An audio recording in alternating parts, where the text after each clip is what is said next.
петата епизода на Блиц откриваме како банките му ја одзеле болницата на доктор Адил Мустафа од Тетово. Кој подпишал? Никој не подпишал, пуштени од скористени бланко платници, пошто кога земаш кредит стаиш бланко платница и користени бланко платници. Праќање пари од вашата фирма без вие воопшто да знаете и да подпишете. Еве шемата, фабриката за перење пари. Човекот што ги отвори фабриката призна, ова е шема. Тоа е шема, парите вртени. Ама по иста шема кај многу фирми има така свртено пари. Не само кај мене, иста шема користени.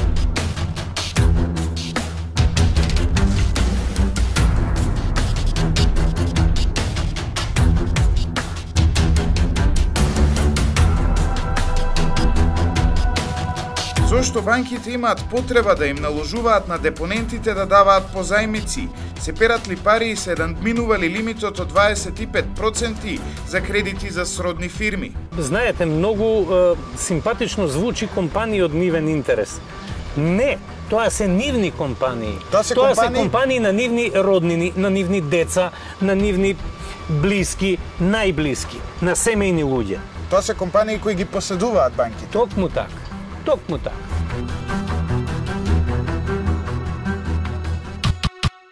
Кој владее со Македонија? Банките или политичарите? Банкарите се сериозен проблем, бидејќи ги владеат и партиите, а преку политичките партии комплетниот систем на држава. Значи во Македонија ние сме во финансиско заложништво според вас? Не финансиско и политичко, преку финансиите се е заробена комплетната држава. Политичките артикулации, лидери, кадрови, министри, што и да е, се артикулација на банкарскиот сектор.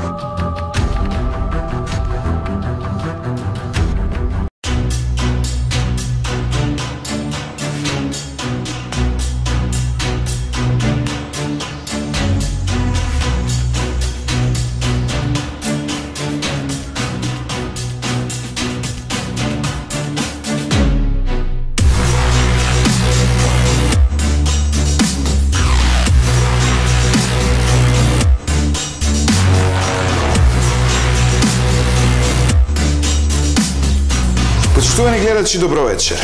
Јас сум Љупчо Златев, а вие ја гледате емисијата Блиц на телевизија Алфа. Во неа, со факти, аргументи, тврдења и документи, ќе ви ја презентираме работата на банките. Затоа што сите вие кои ги користите услугите на овие институции од јавен интерес, имате право да знаете што се прави таму.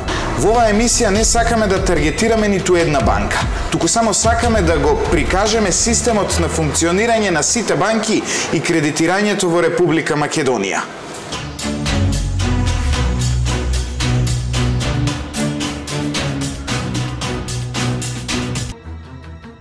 Доктор Адил Мустафа е гинеколог кој живее во Тетово.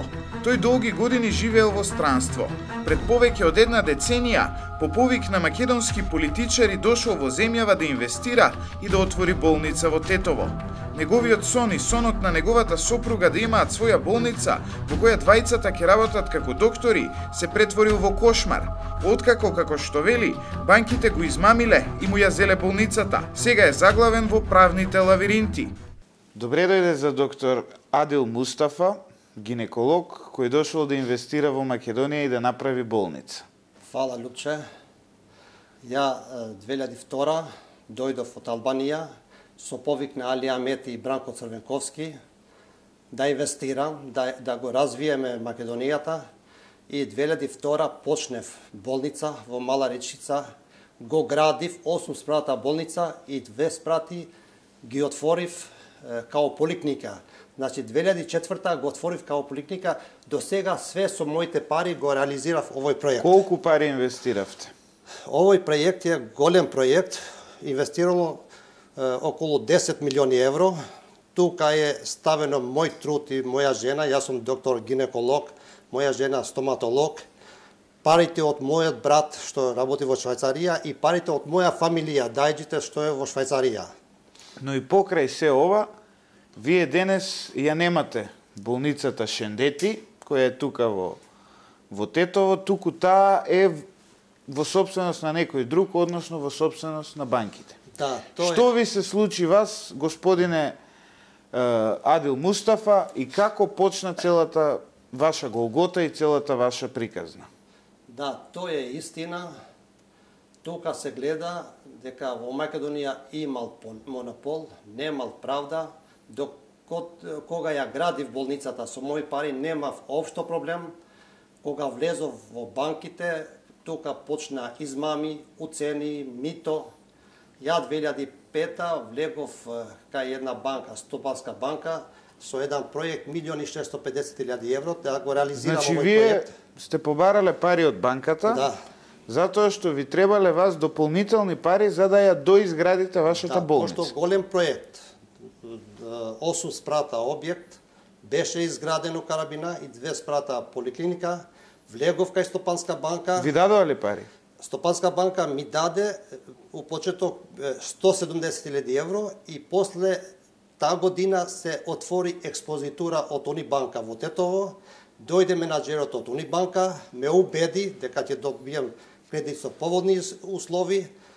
Тука почна измамите. Унибанка ми пуштил не целосно према проектот, ми пуштил само 650.000 евро и ме натера со тие пари да го исплатим Стопанска банка и овие 2 спратови да ги зема Унибанка. Го зел целосно објектот и после почна уцена, измама, да ме држи артифицијално во А категорија и не ме пуштише пари за да го завршим тој проект. Значи вас првенствено ве презема од една банка во друга банка. Да. И новата банка која вас ве презема, да, после одреден период престана да ви дава транши за кредитот. Да. Таа ми даваше пари само за рати, ануитети. Значи, за да си ги враќате ратите. Да, од 2006 до 2008 така. И на крај ја му кажав на банката не плаќам поќе рати ако не ми пуштате пари, пошто ви ме ставивте во банка и не можеме оваков ме терате на банкрот. Така. И кога од А категорија 2 години ме држија банка артифицијално, дадов мито, ми пуштише пари помалку. Дадовте мито? Дадов и мито. Кому дадовте мито, господине Мито му дадов на генерален директор од Унибанка Кралчев. И добив после кога видов дека... Колку пари му дадовте? 25.000 швајцарски франка. Ова го кажувате, се извинувам, под полна морална и материјална одговорност, затоа што ова е многу сериозно обвинување. Знам, ова го кажам, ја го кажам истината, пошто капиталот иде со животот. Јас стварно сум бил уценен, измамен од Унибанка. И ќе го кажем правдата и ќе се борим до крај ова банкарска мафија да се стопира. И од кога дадовте мито, што се случи? Ми пуштил само 200.000 евро, не 1.000.000 евро колку беше проектот. И после кога одив со снимакот, се собира во банка, тие рекли ќе ви пуштиме уште некој дел да се скрши овој снимак. И кога ќе добием лиценца за простор... За кој снимак зборуваме? Снимак што го снимаме тој момент кога тој човекот што беше за медиатор да ги зема парите за генералниот директор, му кажел, сум зел толку пари, дај земам или не, земи го. И се слушаше негов глас. Вие го снимавте како зема пари? Да, да. И потоа, за да не го објавите тоа, што направиете? Ми пушти уште некој дел Унибанка, и се договоривме кога ќе добием дозвола за простор опрема да ми пушти уште пари за да функционира болница, за кадар, значи за плати, за потрошни материјали, за све. И ја му кажав, ако не ми пуштите тие пари како договорен, ја поќе не плаќам рати. И почна тие пак со измама, со уцена, ја почнав да не плаќам и од А категорија падна во Ж категорија, не лоша категорија. И еден ден банка, со менаџерот од Унибанка ме викнал таму и каже, да, ти дадовме реч, ама не бе банкарска криза, и го молеше овој менаџерот главни за Унибанка, кој е депонент кај нас, што има пари, па да му позајми, значи, а ми ќе му дајме гаранција од капиталот мој.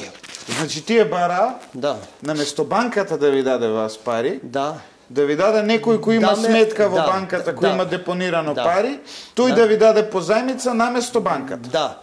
тој депонент беше, што не сме банка така, и као гаранција банка, пошто цел објект беше во банка, му дал 10% од мојот капитал и требаше тој да ми пушти 80.000 евро, колку требаше рати да плаќа во банка, а да ми се цени дека ми дал 100.000 евро. Значи, за 6 месеци 20.000 евро ликварство. И му дал 10% и го натера после, кога го поправивме категоријата, да биде подписник на овој кредитот преку Македонска банка за развој.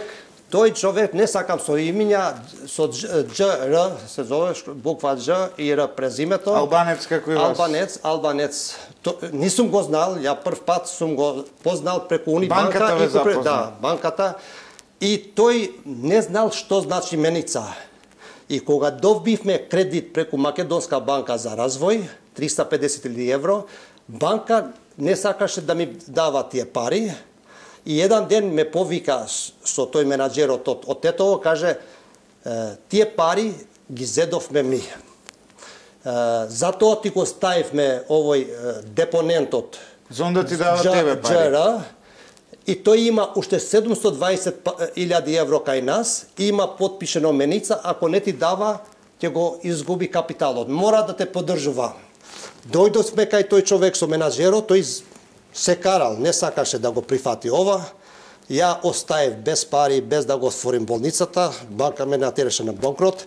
Отидов кај еден адвокат Балабани во Окрит, го молив, тој го гледал договорот со Македонска банка за развој, дека парите наменски за мене и банка има направено криминал. И тој пред нас наместо парите вие наменски да ги потрошите, да, ми го зел банката со ги земала парите во неизините дека враќам кредит.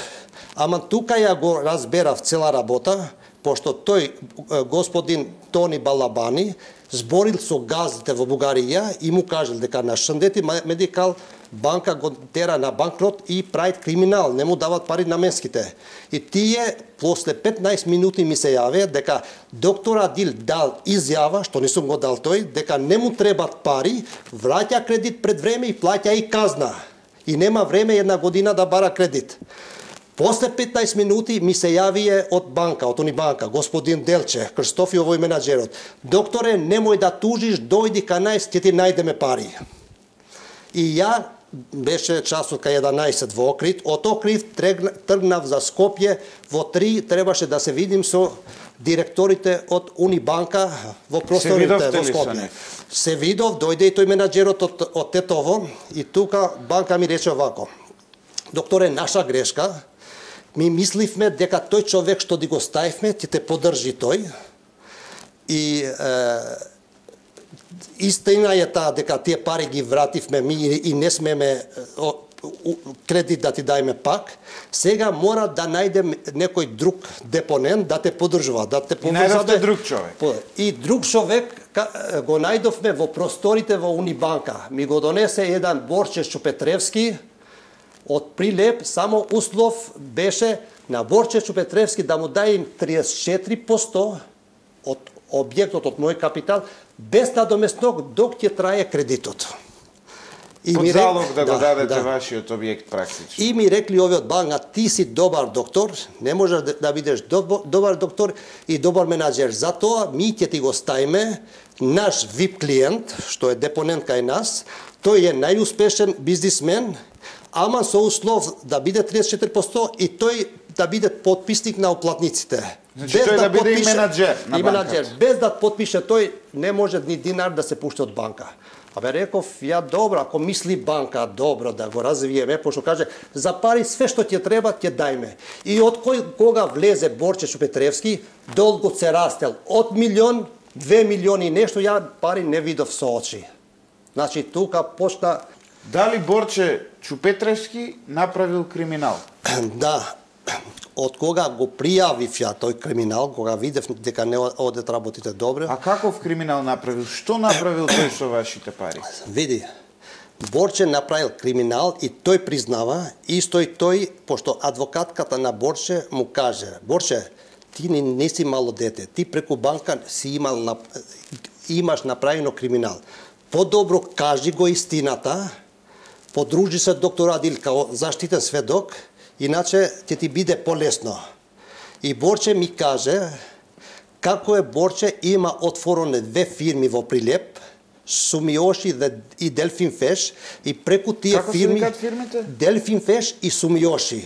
Овие 2 фирми отворени со препорака на Унибанка, Делче Крстов, за преку тие фирми да купат, да продават негативни пласмани, да перат пари и после пак да ги враќат. Ама тие пари се пуштат од моја фирма као позајмица, без да подпишам ја договор за позајмица. Вие со сите долгови што сте ги имале, сте давале позајмици на други фирми? Да, на други фирми. Без ваше знаење? Без моје знаење, без мој подпис. Ја имам, еве, документите, ќе ги видите на крај, има милиони евро вртени преку Сумиоши, Делфин Феш, тука и користени и 2 други банки. Алфа банк и Стандард банк. Така парите?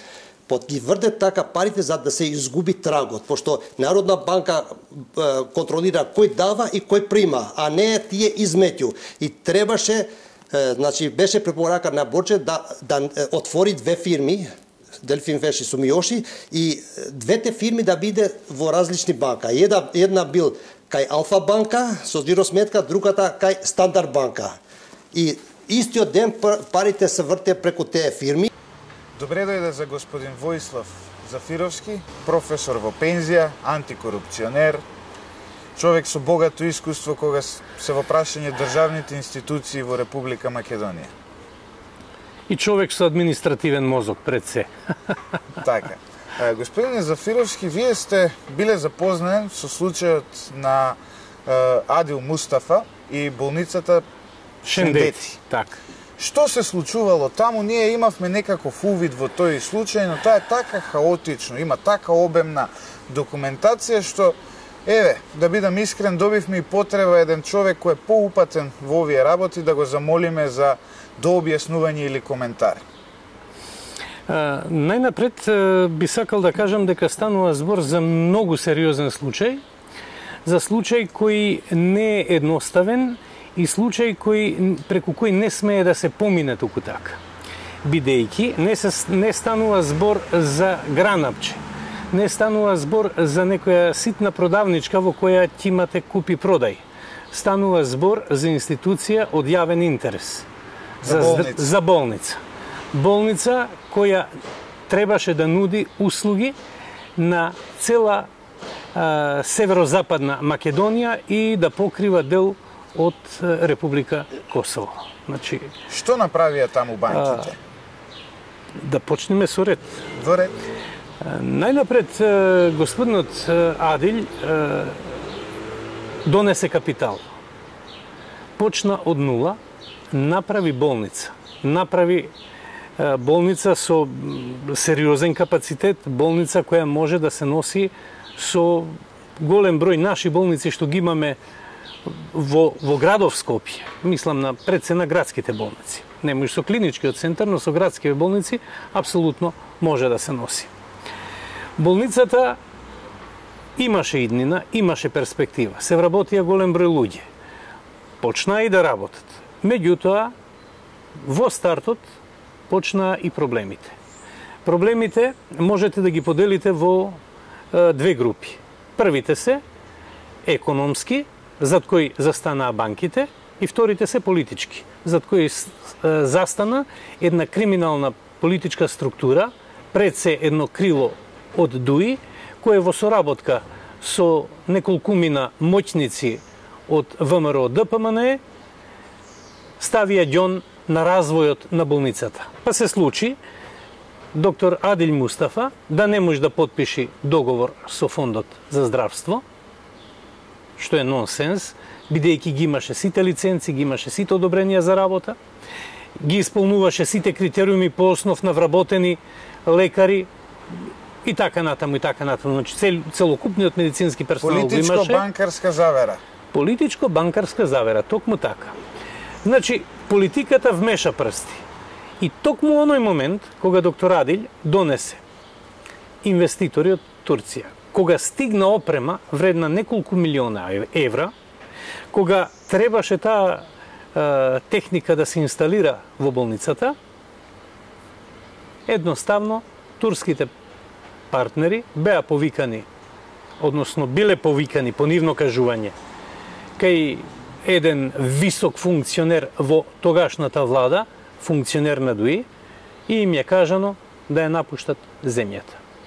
Само за илустрација колку вреден беше тој капацитет.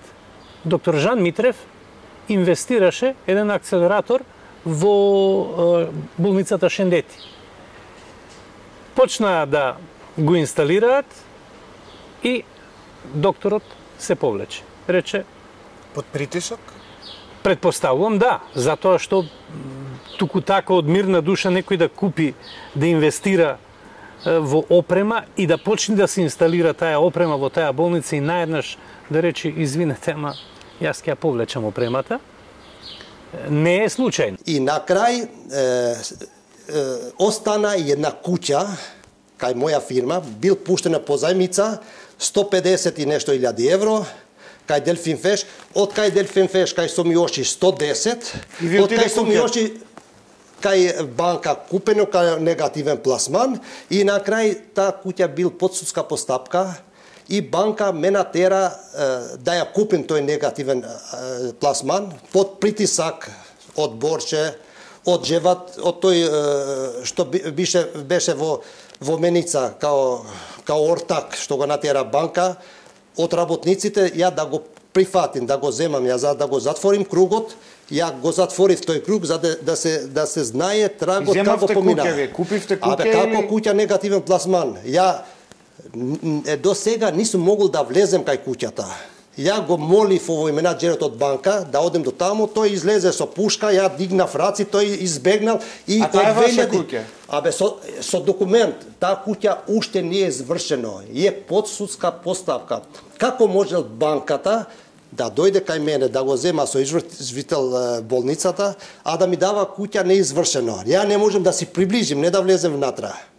И сега вие имате таа куќа? Јас сега стоим тука под кирија, а кај куќата не можем да влезем.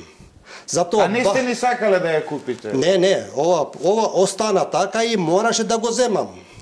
Иначе Борче призна дека има направено, има криминал. Банката прави криминал на повеќе начини.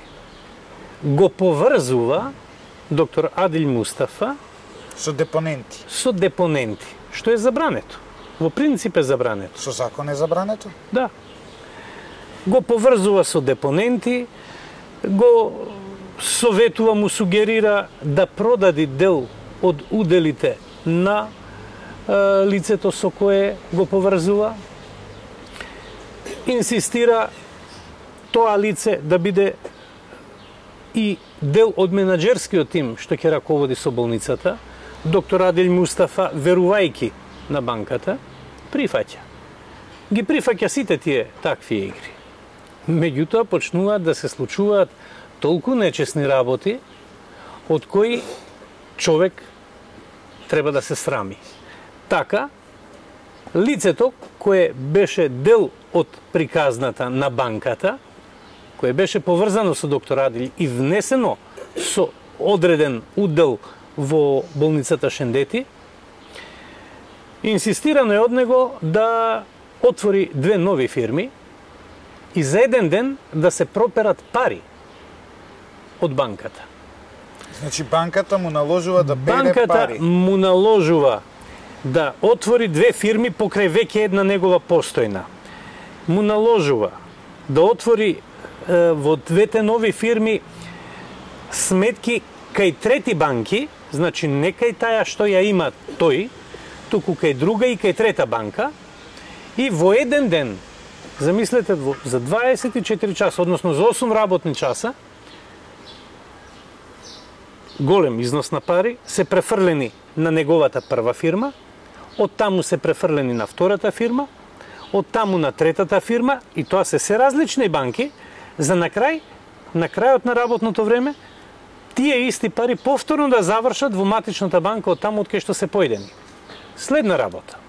Зошто ја направиле таа шема? Тоа е класично перење на пари. Следна работа. Господинот, можам и името да му го кажам, станува збор за господин Борче Чупетревски. Да, па тој самиот си го кажува. Тој самиот си ја кажува неговата сторија, неговата вистина, не можејќи, затоа што има човечност во него.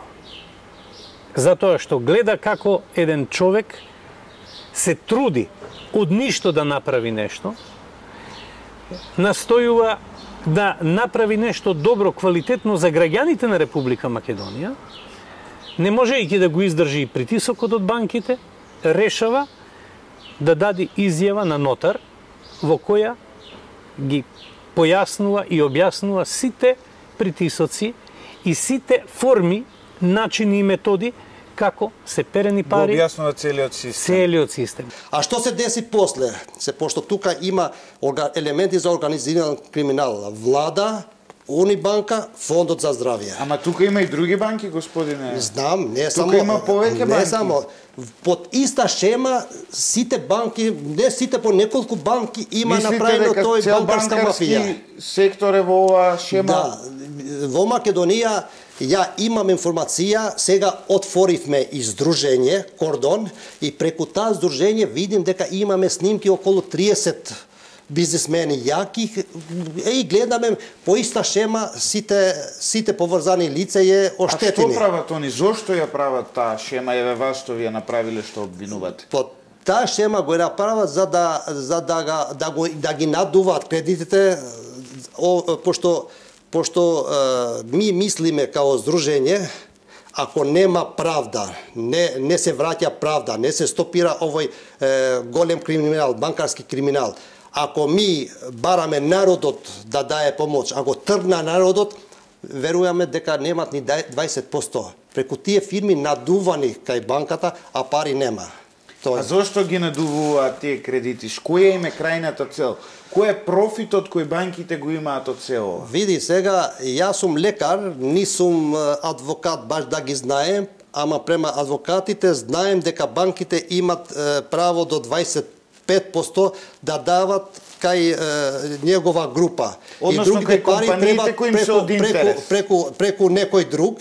И тука е користени фирмите, државните фирми, што сите земени од банки, поврзани лице. Не сме банка депонент на место да те чува, да те брани, да те става. Сега јас сум непријател со тој човекот што го ставил во моја фирма, на тој му е земен имотот.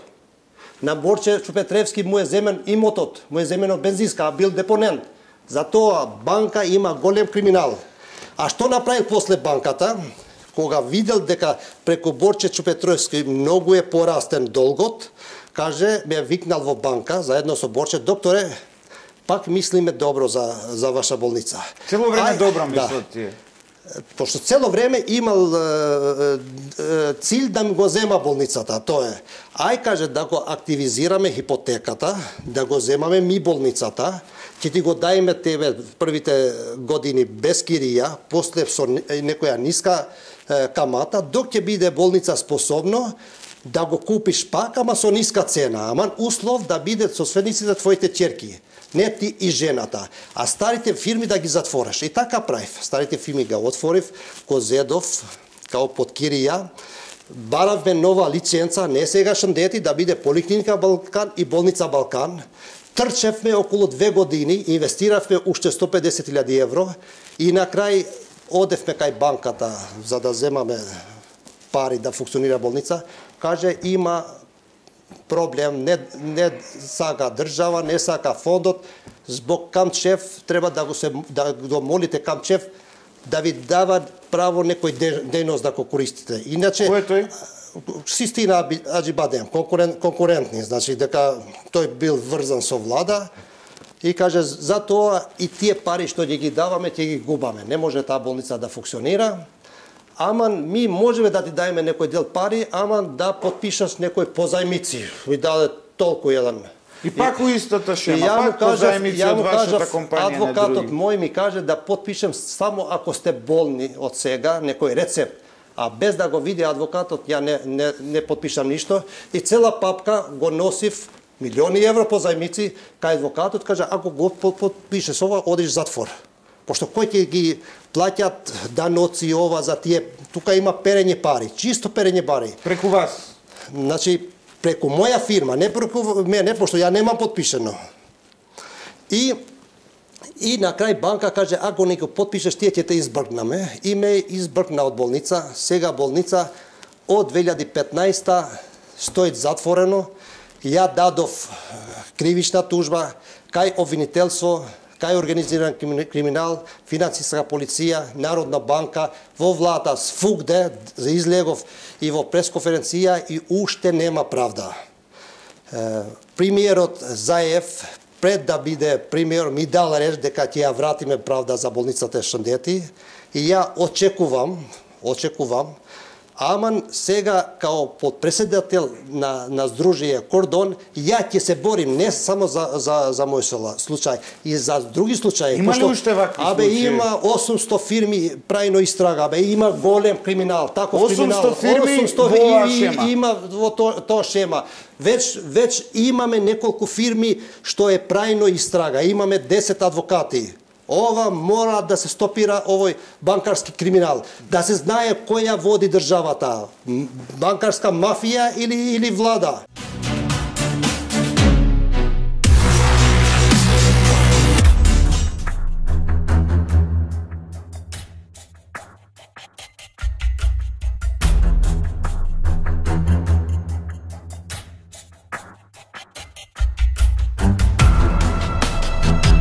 Со доктор Мустафа ја посетивме болницата која тој ја изградил од темел до последниот 8 спрат. Во најголем дел со негови пари од фамилијата и инвеститори. Сега, како што вели, 10 милиони евра кои ги вложил се поништуваат и болницата ќе ја купи човек од Албанија за само 300.000 евра. Тој најавува дека тоа нема да го дозволи по цена да го изгуби и својот живот. И најлошо сега на овој објект се спрема лош сценарио.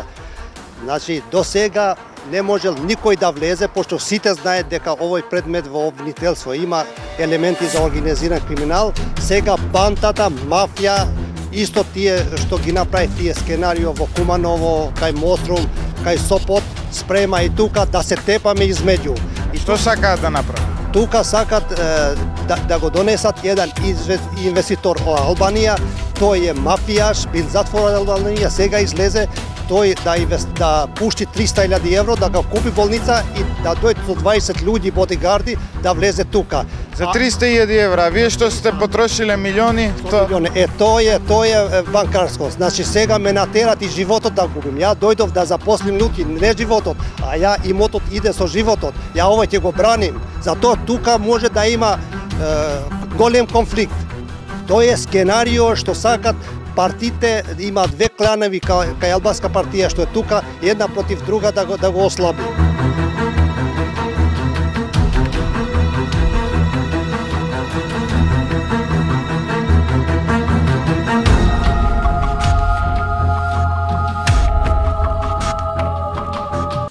Не знам колку сте свесни, но во овој момент вие што туку го загатнувате најголемиот скандал во историјата на македонскиот финансиски сектор.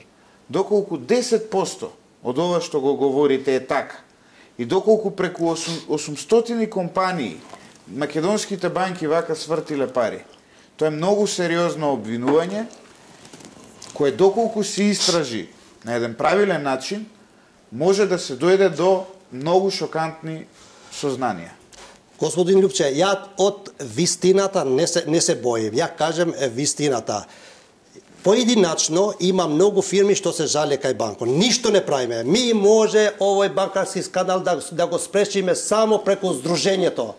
И ми сега праќаме циркуларно писмо кај сите амбасади, кај Хелсинк, кај правобранител, адвокат, кај влада, кај сите, и ми преку здружење ќе излеземе на една пресконференција и ќе излезат сите, цел народ да го каже таа истина. Само тоа може да се спречи, само ако излеземе сите, да може влада да реагира. Ја имам поверење на премиерот Заев, и имам поверење, и ја мислим дека ќе ја помогнеме Заев и државата Македонија да се спречи овој банкарски криминал. Абе, стварно има чист криминал. Абе, да ги слушаш приказните, што има направено банките, абе, ни ликварите не сме да ги прават тие грешки. Има големи грешки и ја мислим ова истина ќе излезе и мора да се спречи. Дали имаме право банка да прави така? Ја да стоим под кирија од 2009 плати на банка, ова куќата. Дали има право парите од Македонска банка наменски за мене? Да имам право да ми стае, да ме поврза со луѓи, да се убием со луѓи, наместо да ги чува тие депоненти, не да ги става, да ги поврзе, во ризик, во ризик. Дали има право банка да пере пари, да пушти позајмици без да знам ја, да отвори фирми? Имаш и таков случај? Па како нема? Па кој подпишал ако не сте подпишале вие? Кој подпишал? Никој не подпишал, пуштени од користени бланко платници, пошто кога земаш кредит стаиш бланко платница и користени бланко платници. Праќање пари од вашата фирма без вие воопшто да знаете и да подпишете. Еве шемата, фабриката за перење пари. Човекот што ги отвори фабриката призна, ова е шема. Тоа е шема, парите вртени. Ама по иста шема, кај многу фирми има така свртено пари. Не само кај мене. Иста шема користени. А ако ги гледаш тука, имам дека не е подпишено од кај мене. Имам пуштиле пари без вие да подпишете. Без ја да се подпиша. А на крај Борче Чупетровски ми дал изјава, нотарска изјава, дека стварно има криминал. Тој е господинот кој имал оваа компанија. На крај еве ги најдов тие. Види сега како е тие. Види колку пари има, подпис нема од кај мене. Види позајмици, ама секој ливче тука има 70, 80, 100.000 евро. Види. Дали сме банка така?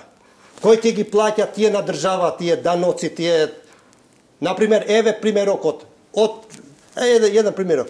Пуштен кај Делфин Феш 150.000 евро, од Делфин Феш кај Сумијоши 110, од кај Сумијоши купено негативен пласман.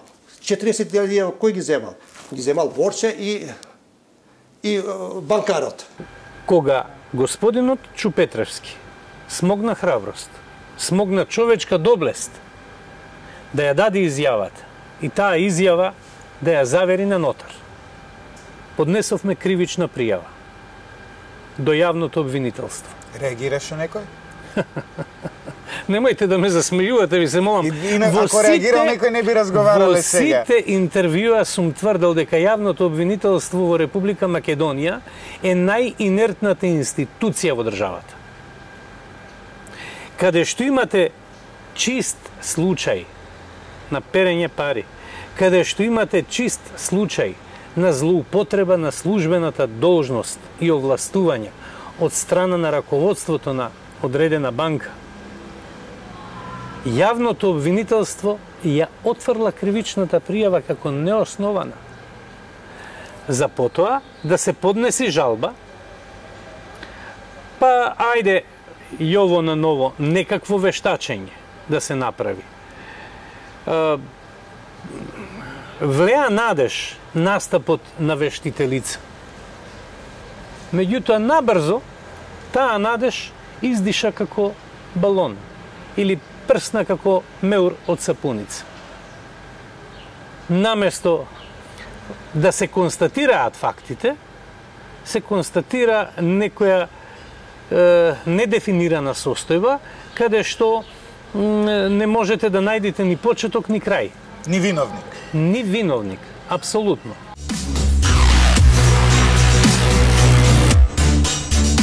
Се отвара сомнеж дека позајмиците, како овие кои се влечеле од сметката на компанијата на доктор Адил Мустафа, се токму за да се надмине овој законски лимит и преку давање на кредити на трети компании да се вбризгуваат пари во овие компании кои потоа ги купуваат банките. Според законот, банките смеат 25% од парите кои ги имаат за кредити да ги даваат на нивните компании од интерес. Да. Односно, тоа се компаниите кои поседуваат акции кај нив и во исто време нели се во некоја семејна врска со луѓето кои се на раководни позиции во банките. Но, сакајќи да го надминат тој лимит од 25%, банките со компании како вашата, и као Кобус му дават на негови компании му даваат позајмици. Позајмици, да. И наместо да се тие 25 Може 70 да стигне со тие, кај негови компании. Но, ова е многу важно за гледачите. Благодарение на ваквите активности, прво се стопираат парите кои треба да влезат како кредити во економијата. Некој има добра бизнис идеја, му треба кредит да ја реализира, нема да добие затоа што некоја компанија која е од интерес на банките ќе добие. Второ, се преземаат пари кои не завршуваат на пазарот, туку завршуваат како акции во банките, со тие пари се купуваат акции во банките. Да. И трето, што исто така е скандалозно во цела оваа ситуација, е што всушност овие компании кои веќе поседуваат акции, со овие пари ги откупуваат банките. Да, така е. Тоа е истина. Стануваат собственици на банките. Да. И така е надувани кредитот, а пари нема во банки. Пари има, ако стана народот да бара пари, надувани артифицијално. Се најдовме еден поголем број луѓе кои водат своји фирми, кои вложиле собствен капитал, излезе дека се оштетени од банките. На многу сличен, да не кажам идентичен начин, каде што пари преку образецот ПП30 кој го потпишува своерачно депонентот кога зима кредит, преку тој образец се давани позајмици за кои собствениците, односно кредитобарателите, немаат представа дека дале согласност тие пари да одат негде или зошто банките позајмици ги даваат овие позајмици на ваков начин? Која им е целта? Која е нивната корист да земат од вашата сметка и мене да ми дадат позајмица без вие да знаете? Не, вам нема да ви дадат, бидете сигурни, вам нема да ви дадат, ама ќе дадат на своји блиски. И за таа цел се формираат наменски фирми, се отвараат наменски фирми. Кои ги перат овие пари? Кои ги перат тие пари? И тие пари си ги вртат до крајот на фискалната година. Така што битно им е на 31 декември да биде 0-0. Да биде 0-0, да биде нерешено. А до 31 што правиме, тоа е... Што правиме, тоа они знаат, а товарот и обврските по основ на камати за да дените пари кредитодавателите. Ги сносат кредитодавателите. Така што тие стануваат фактички должници кај банката неосновано за огромни износи. Банките имаат ограничување 25% од парите кои ги имаат наменето за кредити, така?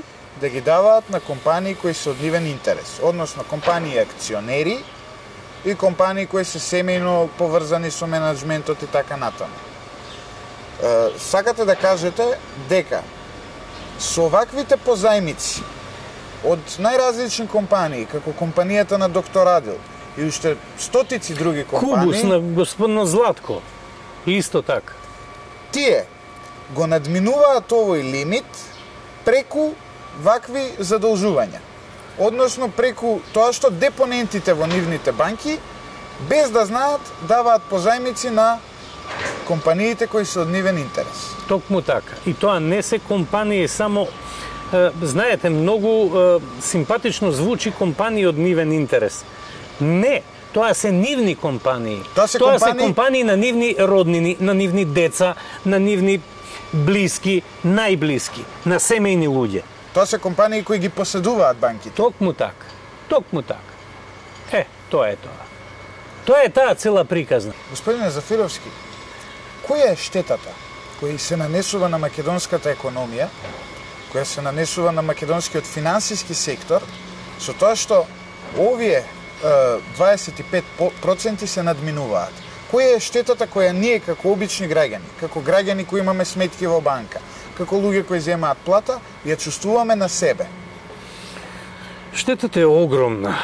Штетата е огромна затоа што банките на тој начин не само што перат пари, туку се добива представа дека пари има